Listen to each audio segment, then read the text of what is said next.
It was actually good to meet you in person, but in fight week it's kind of a shitty situation because you're in this mode and you can't really talk. You know what I mean, to the fighter.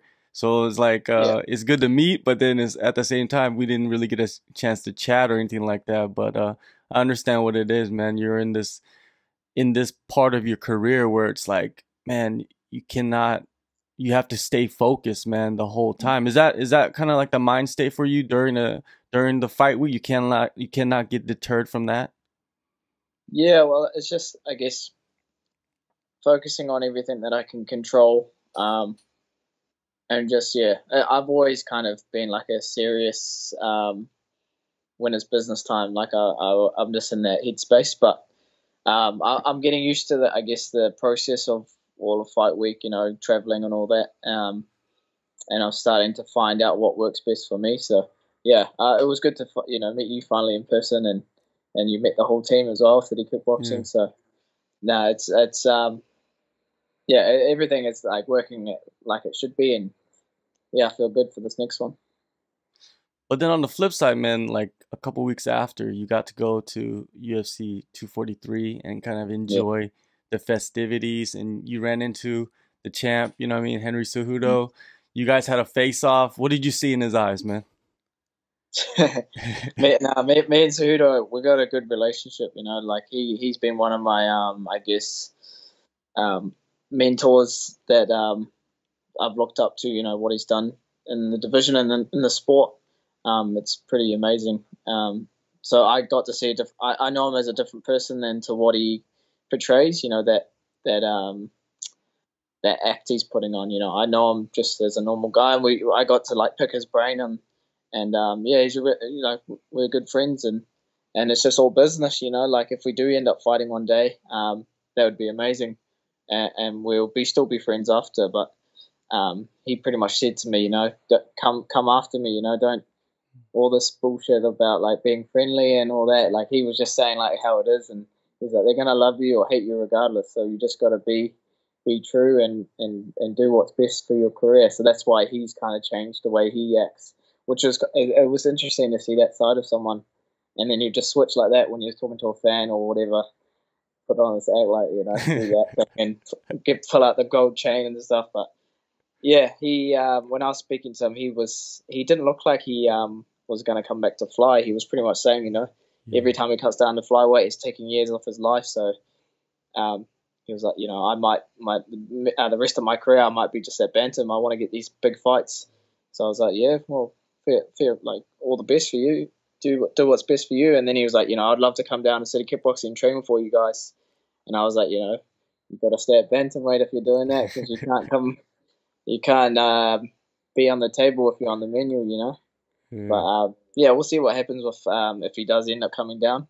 Um, but yeah, like we did that. He was just being funny, doing that little Yeah. square off thing at the fights, and that was awesome being there in Melbourne for UFC 243 as a guest fighter, getting these opportunities outside of fighting, which is it's satisfying knowing that you're getting rewarded for your performances, and I got they said I spoke well, and I like doing that kind of stuff with the fans. Meeting everyone, and especially in my region of the world, in Australia and New Zealand. I just want to capitalize on that, and it was awesome to be there for Izzy winning his title, Dan winning his fight, and Brad winning the fight of the night. So it couldn't have gone any better. And yeah, it was awesome to be ringside next to the champ, next to Henry Cejudo, next to Paulo Costa. So I was right in the mix when they were going back and forth, and Izzy was pulling the fingers at him at Paulo Costa, and Paulo trying to jump the fence. Yeah, I try to stay out of it. I'm not. I know I'm a flyweight. I'm not trying to jump in the middle between a middleweight. But no, it was cool. It was awesome to be there. Being a stadium of 60,000 people, it was pretty surreal. Like I've never been to an event like that. So I was just trying to soak it all in, and hopefully I'm a part of the next one. Hey, what about Alex Volkanovski? I know he's down there with you training for this next event. What Yeah. about that white chair that he was sitting in? Remember, by cage side, he was sitting in those white chairs, those Oh, small the little. like. Yeah. Yeah. Yeah. I think that was for the cameramen so they don't get in the way of anyone. But it just happened to be the perfect size for him. That was pretty funny. Yeah. When I saw that, I was just like, that almost looked like it was a joke, like somebody Yeah, photoshopped that picture or something. yeah, yeah. It's Yeah. pretty fun. Yeah, when the pictures came out or that video came out, yeah, Cejudo looked really thick, man. Yeah, he's a Like big he boy. wasn't Right? thinking about. Yeah, he's a big boy and he was very thick. Height wise, you guys are about the same, but he was just looking really Mm, big. So I figured that he might not be coming back down. Now yeah. your upcoming fight, I think they announced before 243, which is at Mm, UFC 245. You're supposed to face Sergio Pettis, man. When you got that fight, you're probably pretty excited because he's a big name and he's ranked. But yeah. then all of a sudden, they call you and tell you that he's not with the promotion anymore. What were you thinking, man, when they gave you that call? Were you like, what the hell's going on? Yeah, it's just one of those things. Like, I was, where was I? I think I was just about to leave to Melbourne, and then Eugene's like, "Hey, bro, you Sergio's out. He's not re-signing, or he's gone free agent or something." So I was like, "Oh, yeah, sweet. If that's what he wants to do, like we verbally agreed. That's why it got leaked, and that's why it got announced like that. But he obviously didn't sign, or he did sign his side, but he wanted to negotiate the price. I think he was on his last fight. Um, but if you're coming off just a one fight win streak, you can't be asking too much. So uh, that's why he went to Bellator. So we got a new opponent, Brandon Moreno. There's a bit of history. We're on the Ultimate Fighter together, lived together for 7 weeks in the house. So I got nothing bad to say about the guy. We've always been pretty cool with each other. I saw that he got released from the UFC and then got re-signed. So good for him. Getting back in here. He's coming off a draw to a tough Russian. So I know he'd be eager to get a win back when he's back in the UFC. So yeah, we haven't taken this fight lightly. Pretty much after Melbourne, we were head down, working towards this opponent. So yeah, we've just been sticking to the system that obviously has been working for not just myself but the whole gym. And yeah, just counting down the weeks now. You're feeling ready and feeling sharp. Money and making money is obviously something that a fighter wants to do, but then, chasing that UFC title, that belt is very important. If you Mm. as a fighter, if your goal is not to chase that belt anymore, do you think it is smarter to go to another promotion if they're going to pay you a lot more? Yeah, it's ultimately what you're comfortable and um, what you want your career to end out to be or finish up. For me, UFC's always been a pinnacle, so that I've always wanted to be in the UFC, and having signed another 4 fight deal with a price that we're happy with, um, that's where we're at, or where I'm at. But for other fighters, it's up to them really. If they've been around and they want to cash out while they can, that's up to them. Mighty Mouse is doing his thing in ONE FC, and he's loving it there. I know a lot of guys have gone to Risen that are from the UFC, so it's really personal preference and where you want to end up. So I've been around the block. I've done all the different promotions around Asia, and there's no other promotion like the UFC. They really look after you.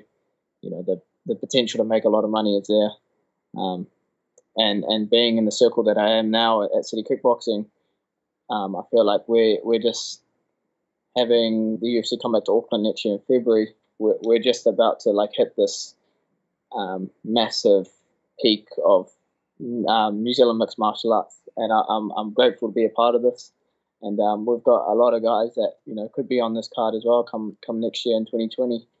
So yeah, it's if that's what you want to do, make money outside the UFC, full power to you. But for now, I've got eyes set on a world title, UFC world title, being on an 8 fight win streak, get past Brandon Moreno, number 5 in the world. I'll be on a 9 fight win streak, so I feel like there's not many guys doing that in the flyweight division. So it's all right in front of me. So you never know, 2020 next year, I could be fighting for a title. So just take it one fight at a time. Moreno, he's number 5. You're number 6 from what I saw last time, and you Yeah. guys were both on the Ultimate Fighter. Talk about your experience with Moreno on the show.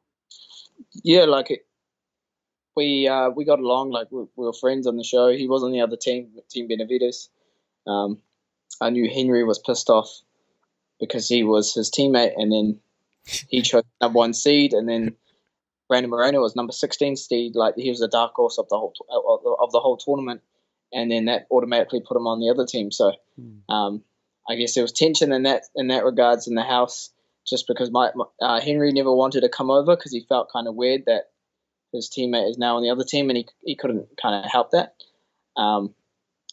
But Brandon at the time, Brandon didn't know much English, so he was pretty, I guess, limited on his communication. But you don't need to speak English to know if someone's a good guy or not. It's all about mannerisms, all about the way you hold yourself. So he was always playing pool every time I saw him, pool and table tennis, and just kind of laughing. And what I liked about Brandon, he lost his first fight against Alexander Pantoja, but he never stopped training. He had 6 weeks in the house. He lost first week, so a lot of the guys were drinking and just being kind of idiots. Where he always went to training every day, twice a day, and then he got rewarded with getting a short notice fight in the UFC, and then he ended up winning by first round submission. So that showed a lot about his character and what he can do. He was a number one. He's a 16th seed in the tournament, and then he just bet a number 15th guy in the UFC. So I've always saw that and been like, this guy has definitely got the goods to hold his own in the UFC. And he was on a bit of a win streak, headlining a card with Sergio Pettis in Mexico, and now we're on a big fight card in Vegas, potentially one of the biggest cards of the year, with all these big names on the card. So I know me and him were both looking to make a statement for the flyweights and for our names and to progress in our careers. So I'm expecting him to come forward and bring everything he has, and I'll be doing the same. So I'm excited for this one. And he is a big name in the UFC, just because he has headlined a card before, and he's number 5 in the world. So it's going to be a great fight. But one thing that separates us is the team we have around us. So right now I've got Alex Volkanovski in my camp. We're pushing each other, and we'll be doing that all the way up until fight week. We fly out together, and Alex is one of the best in the world. Durable, tough, like good striker, one of the heaviest top game there is, pound for pound. I've wrestled with a lot of guys, and Alex is another beast. Like when he's on top of you, you feel like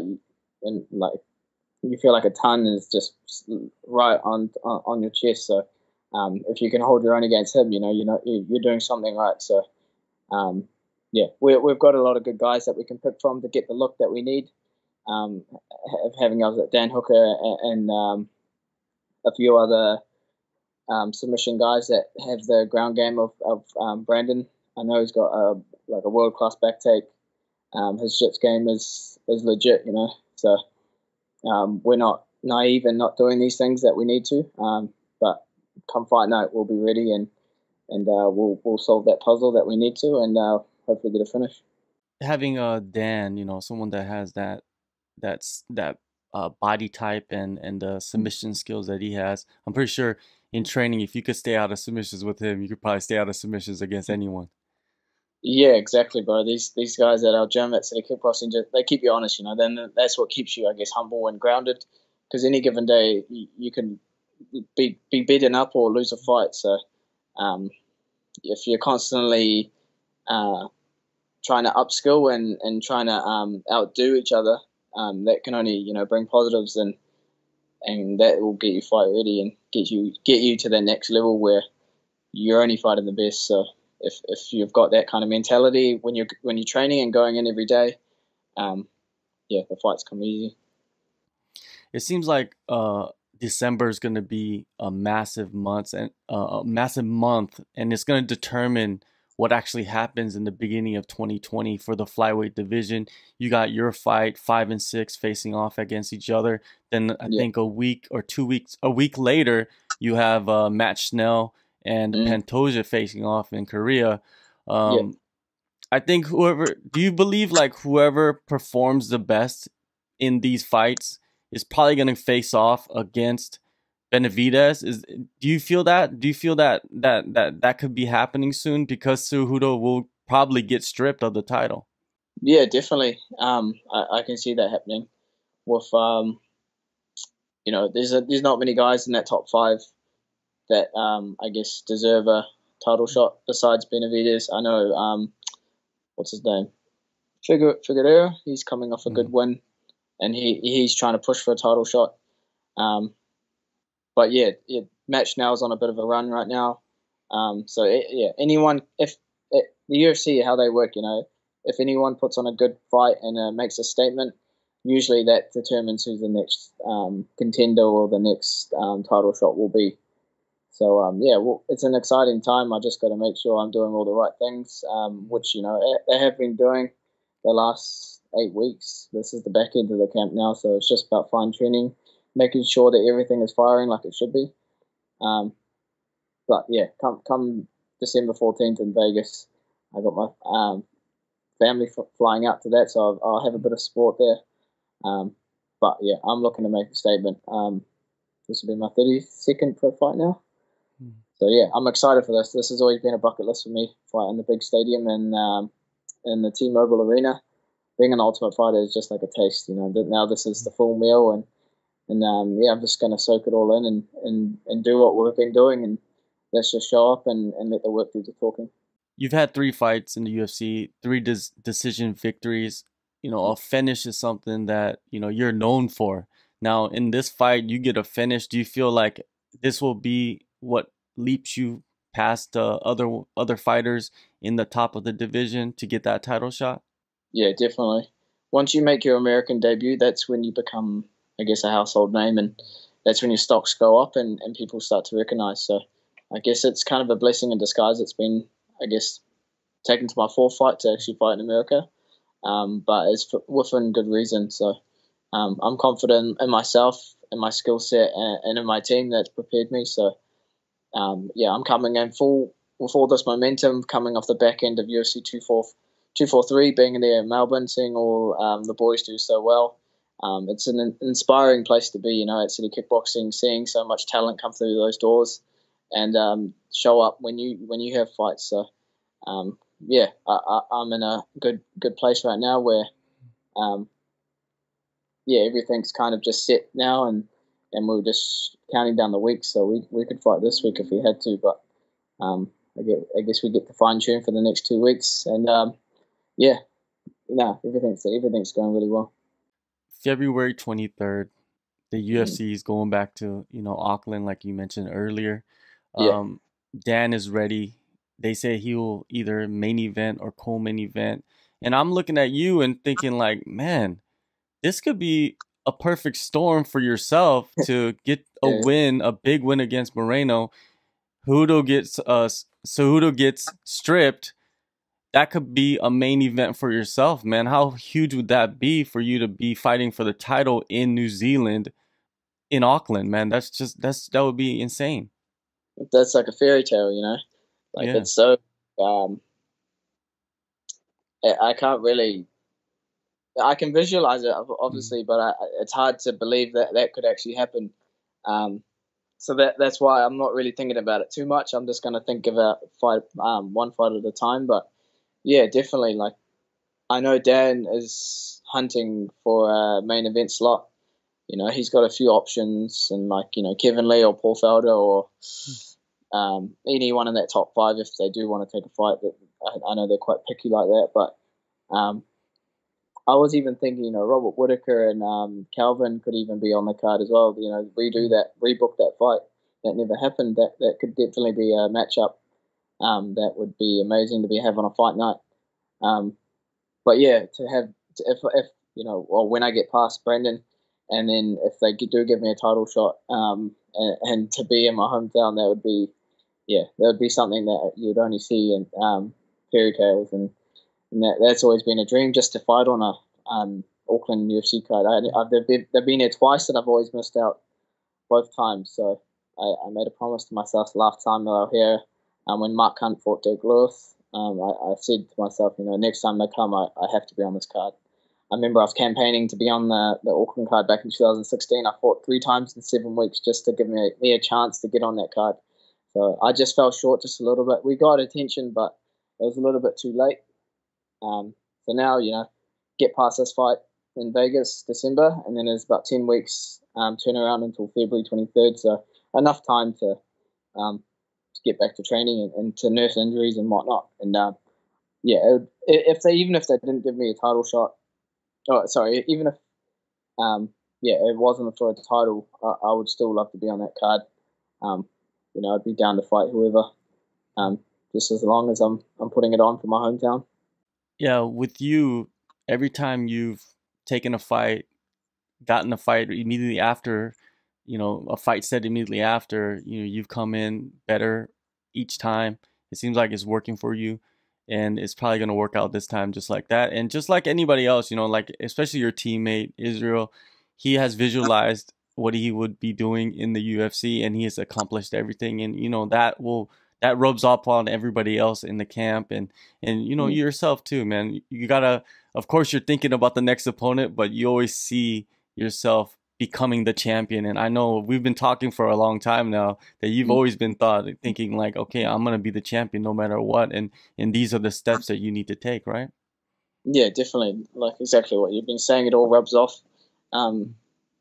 Like I'm quite big on using my past experiences and then visualizing and how do I get to that next step or my next goal? How do I reach that? So yeah, definitely being able to go into details on how to get to that next step. Seeing teammates being able to do that definitely makes that unfamiliar territory more attainable. So that's what I've been thinking about. Just stuff that I can control and what would make me, I guess, a better martial artist. So that's why I've covered kind of every aspect of this game, where I don't leave it to chance or try not to. I try to tick all those boxes, and I'm one of those guys that first in the gym, last to leave. And you can see that in my performances. I'm trying to improve on all my aspect of the game, and just use all that experience that I've had fighting in Asia, and use that to my advantage, and not be overwhelmed with these occasions. Fighting in Vegas, you could definitely be, I guess, starstruck and caught up in the occasion. But if you've put in the work in the gym, and you believe in your skill set, it shouldn't be a factor. And having the guidance of Eugene in my corner, he's got a wealth of knowledge that he brings, and that definitely helps come fight night. Having that kind of person in your corner that nothing will faze him, and he's been in these bigger fights before, so that gives me full confidence. Yeah. December 14th, UFC 245, Las Vegas, Nevada. It's good catching up with you, Kai, and good luck on the fight, man, and the rest of the year. And hopefully, you get to enjoy the holidays a little bit, enjoy Christmas afterwards. But right afterwards, got to get back into it, right? But it's always nice going into Christmas just having fought. So we'll give it a few weeks, and then we'll be back to it for Auckland. But yeah, it's always good talking to you, bro, and hopefully catch up soon in person. Maybe come out to Auckland if you're free for the next year.